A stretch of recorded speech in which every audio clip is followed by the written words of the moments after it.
Good morning my dear students, मैं हूं शिव नारायण पांडे। आप देख रहे हैं मेरे YouTube channel luminous bio classes. आप सभी लोग मेरे यूट्यूब चैनल को सब्सक्राइब करें, अपने दोस्तों में अधिकाधिक उसको शेयर करें और बेल आइकन दबाना ना भूलें। आइए आज बात करते हैं जीवाणुओं द्वारा उत्पन्न होने वाले रोगों के संबंध में। जीवाणुओं द्वारा उत्पन्न होने वाले रोगों के संबंध में बात करने से पूर्व मैं आपको रोगाणु अर्थात पैथोजन की परिभाषा और यह रोगाणु शरीर में किस प्रकार से पहुंचते हैं, शरीर के अंगों को किस प्रकार से हानि पहुंचाते हैं, इसके संबंध में भी थोड़ा सा चर्चा करूंगा। रोगाणु अर्थात पैथोजन शरीर में प्रवेश करने के बाद किसी न किसी प्रकार के रोग उत्पन्न करते हैं, और जब कोई भी पैथोजन शरीर में प्रवेश करता है तो वह या तो गंदे जल अथवा भोजन संक्रमित भोजन द्वारा शरीर में प्रवेश कर सकता है, अथवा वायु द्वारा आपके मुख अथवा नाक के माध्यम से शरीर में प्रवेश कर सकता है, या शरीर के किसी कटे हुए अंग द्वारा या शरीर के किसी कटे हुए भाग द्वारा शरीर में प्रवेश कर सकता है, अथवा संक्रमित इंजेक्शन के माध्यम, हाथ एक दूसरे के संपर्क में रहने, साथ साथ उठने बैठने, हाथ मिलाने, अथवा अंगों के प्रत्यारोपण या रुधिर आधान के माध्यम से यह रोगाणु शरीर में प्रवेश कर सकते हैं। और जब कोई भी रोगाणु शरीर में प्रवेश करता है तो सर्वप्रथम वह प्रोलिफरेशन क्रिया द्वारा शरीर के ऊतकों में अपनी संख्या को बढ़ाता है, और जो पोषक पदार्थ आपकी कोशिकाओं को मिलने चाहिए उसका कुछ अंश यह पैथोजन अर्थात रोगाणु ले लेता है। शरीर की कोशिकाओं और ऊतकों को पर्याप्त मात्रा में पोषक पदार्थ की उपलब्धता नहीं हो पाती है, जिसके कारण शरीर रोगग्रस्त हो जाता है। कुछ पैथोजेंस शरीर में टॉक्सिक पदार्थ अर्थात विषैले पदार्थ को भी स्रावित करते हैं। रोगाणुओं द्वारा स्रावित यह विषैले पदार्थ शरीर के अंगों, कोशिकाओं अथवा ऊतकों को क्षतिग्रस्त कर देते हैं। शरीर का इम्यून सिस्टम अर्थात शरीर का उपार्जित प्रतिरक्षा तंत्र इन रोगों से लड़ने में यदि सक्षम हो जाता है तो शरीर की WBC कोशिकाएं उन रोगाणुओं का भक्षण करके नष्ट कर देती हैं और रोग ठीक हो जाता है। परंतु यदि इम्यून सिस्टम उन रोगाणुओं का भक्षण करके नष्ट करने में अक्षम हो जाता है तो शरीर रोगग्रस्त हो जाता है। रोगाणुओं का भक्षण करने के लिए जो WBC कोशिकाओं की संख्या उस स्थान पर एकत्रित होती है जहां रोगाणु है, अंगों को नुकसान अथवा ऊतकों या कोशिकाओं को नुकसान पहुंचा रहा है, जब वहाँ WBC कोशिकाएं उस रोगाणु को नष्ट करने के लिए एंटीबॉडीज बनाती हैं तो शरीर के उन ऊतकों में इन्फ्लेमेशन होने लगता है, सूजन होने लगती है। कभी कभी तो शरीर का टेम्परेचर भी बढ़ जाता है, और शरीर का टेम्परेचर बढ़ना यह रोगाणुओं को नष्ट करने की एक प्रक्रिया है। यह एक नेचुरल प्रक्रिया है जिसके कारण बॉडी टेम्परेचर बढ़ता है और रोगाणु नष्ट हो जाते हैं, शरीर पुनः स्वस्थ अवस्था में आ जाता है। आपको मैं यहाँ एक बात यह भी बता देना चाहता हूँ कि इनक्यूबेशन पीरियड अर्थात उद्भवन काल किसे कहा जाता है।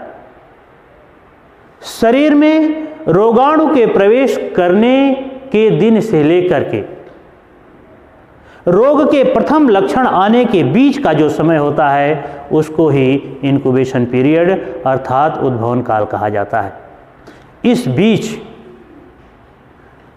रोगाणु अर्थात पैथोजन शरीर में प्रोलिफरेशन क्रिया द्वारा अपनी संख्या को बढ़ाता है अथवा शरीर में बहुत सारे विषैले टॉक्सिकेंट्स का वह स्रावण करता है, जिसके कारण शरीर रोगग्रस्त हो जाता है और प्रथम लक्षण आने लगते हैं। जैसे कोविड-19 जो बीमारी है यह कोरोना वायरस के कारण होने वाली बीमारी है। यह एक संक्रामक बीमारी है, यह एक पैंडेमिक बीमारी है। जब कोरोना वायरस शरीर में प्रवेश करता है तो तुरंत ही कोविड-19 के लक्षण नहीं आते हैं। शरीर में कोरोना वायरस प्रवेश करने से लेकर के 7 से 14 दिन के बाद यह लक्षण आने प्रारंभ होते हैं। अतः कोरोना वायरस का इंक्यूबेशन पीरियड 7 से 14 दिन का होता है। ऐसे ही अनेक रोगाणुओं जैसे जीवाणु, विषाणु, कवकों का अलग अलग इंक्यूबेशन पीरियड होता है। अब मैं बात करता हूं कि सिम्टम्स किसे कहते हैं, लक्षण किसे कहते हैं। इसको एक उदाहरण के माध्यम से आप समझें। जैसे किसी व्यक्ति में कोरोना वायरस प्रवेश किया और 14वें दिन उसमें शरीर का टेम्परेचर बढ़ जाता है, श्वास लेने में तकलीफ होती है, फेफड़ों में सूजन आ जाती है, ट्रेकिया की आंतरिक दीवारें बहुत ही संवेदनशील होती हैं जिसके कारण उसमें सूजन आ जाती है और श्लेष्म भर जाता है, सांस लेने में परेशानी होती है, निमोनिया जैसे लक्षण आने लगते हैं। आज के इस वीडियो में हमने आपको बताया है कि मनुष्य में पैथोजेंस अर्थात रोगाणु आहार तथा जल के माध्यम से प्रवेश कर सकते हैं, श्वास लेते समय वायु के माध्यम से शरीर में प्रवेश कर सकते हैं, अथवा शरीर के कटे हुए अंगों के माध्यम से रुधिर आधान अंगों के प्रत्यारोपण अथवा असुरक्षित यौन संबंधों या प्रत्यक्ष अथवा अप्रत्यक्ष रूप से रोगी के संपर्क में आने से यह रोगाणु शरीर में प्रवेश कर सकते हैं। इसलिए हम सभी लोगों को स्वच्छतापूर्वक जीवन निर्वाह करना चाहिए, स्वच्छता के नियमों का पालन करना चाहिए। आइए आज मैं बात करता हूं कि मनुष्यों में जीवाणुओं द्वारा उत्पन्न होने वाले कौन कौन से रोग होते हैं और उन जीवाणुओं के क्या क्या नाम हैं जो मनुष्यों में विभिन्न प्रकार की संक्रामक बीमारियों को फैलाते हैं। हमने आपको बताया है कि ये जो जीवाणु होते हैं आहार अथवा जल द्वारा शरीर में प्रवेश कर सकते हैं। आहार तथा जल में उपस्थित जीवाणुओं द्वारा मनुष्यों में टाइफाइड, गैस्ट्रोएंटेराइटिस और कॉलरा जैसी बीमारियां होती हैं। टाइफाइड साल्मोनेला टाइफी नामक जीवाणु द्वारा होने वाली एक बीमारी है। गैस्ट्रोएंटेराइटिस साल्मोनेला स्पीसीज द्वारा होने वाली बीमारी है। उसी तरह से कॉलरा विब्रियो कॉलेरी नामक जीवाणु से होने वाली बीमारी है जो संदूषित भोजन अथवा आहार के माध्यम से शरीर में प्रवेश करती है। परंतु कुछ ऐसे भी जीवाणु होते हैं जिनका संचरण वायु द्वारा होता है। वायु द्वारा यह एक रोगी से दूसरे स्वस्थ व्यक्ति में पहुंच जाते हैं। जैसे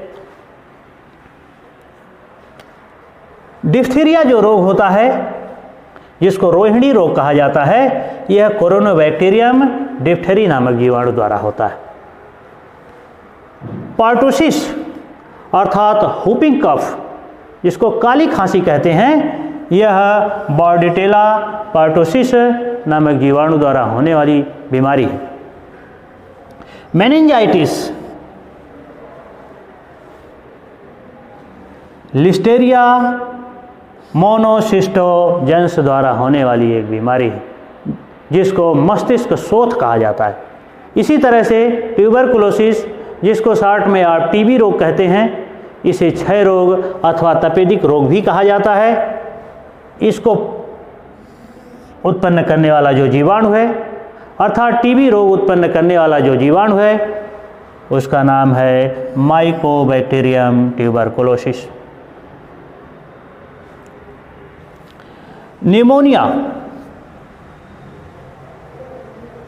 निमोनिया रोग से प्रायः बच्चे और बूढ़े अधिक संक्रमित होते हैं, क्योंकि बच्चों और बूढ़ों में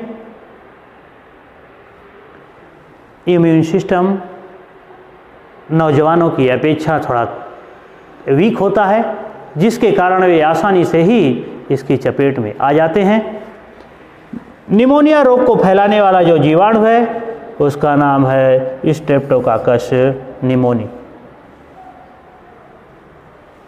कुछ ऐसे भी जीवाणु होते हैं जो मृदा में पाए जाते हैं। आप घर में, गांव में देखते होंगे, जो बच्चे ज़मीन पर खेलते हैं, मिट्टी में खेलते हैं, कभी कभी तो यह बच्चे भूमि पर गिरी हुई वस्तुओं को उठाकर स्वभाववश मुंह में डाल लेते हैं। हो सकता है कि जहां वह खाने वाली वस्तु गिरी है वह जीवाणुओं से संक्रमित हो। बच्चों को इस तरह का कार्य करने से रोकना चाहिए। मृदा में भी कुछ ऐसे जीवाणु होते हैं जो विभिन्न प्रकार की संक्रामक बीमारियां फैला सकते हैं, जैसे एंथ्रैक्स, जिसको गिल्टी रोग कहा जाता है। यह बैसिलस एंथ्रासिस नामक जीवाणु द्वारा होने वाली बीमारी। टिटेनस, जिसको धनुकबाई रोग कहते हैं, इस रोग में शरीर का नर्वस सिस्टम ठीक ढंग से फंक्शन नहीं करता, शरीर की मांसपेशियां जैसे ऐंठ जाती हों और जबड़े का खुलना भी बंद हो जाता है। इसीलिए टिटनेस रोग को लॉग जॉ डिजीज भी कहा जाता है। यह टिटनेस रोग क्लस्ट्रीडियम टिटेनी नामक जीवाणु द्वारा होने वाली खतरनाक बीमारी है। टिटनेस रोग के जीवाणु लोहा इत्यादि धातुओं पर भी पाए जाते हैं, और जब कभी जंग लगी हुई किसी वस्तु से शरीर कट जाता है तो उस कटे हुए अंग के माध्यम से भी यह टिटनेस के जीवाणु अर्थात क्लस्ट्रीडियम टिटेनी शरीर में प्रवेश कर जाते हैं और शरीर में टिटनेस रोग उत्पन्न करते हैं। कुछ ऐसी भी बीमारियां होती हैं जो रोगी के संपर्क में रहने, उसके हाथ मिलाने, उसकी वस्तुओं का साझा सेवन करने से बीमारियां हो जाती हैं। जैसे लेप्रोसी को फैलाने वाला जो जीवाणु है उसका नाम है माइकोबैक्टीरियम लेप्री। कुछ ऐसे भी जीवाणु होते हैं जो दूसरे आर्थ्रोपोड्स जंतुओं द्वारा एक रोगी से दूसरे स्वस्थ व्यक्ति में फैलते हैं। जैसे प्लेग का नाम सभी लोग सुने होंगे, जिसको सामान्यतः गांव घरों में हम लोग ताउन रोग कहते हैं। यह बिबोनिक प्लेग पास्टोरेला पेस्टिस नामक जीवाणु द्वारा होता है।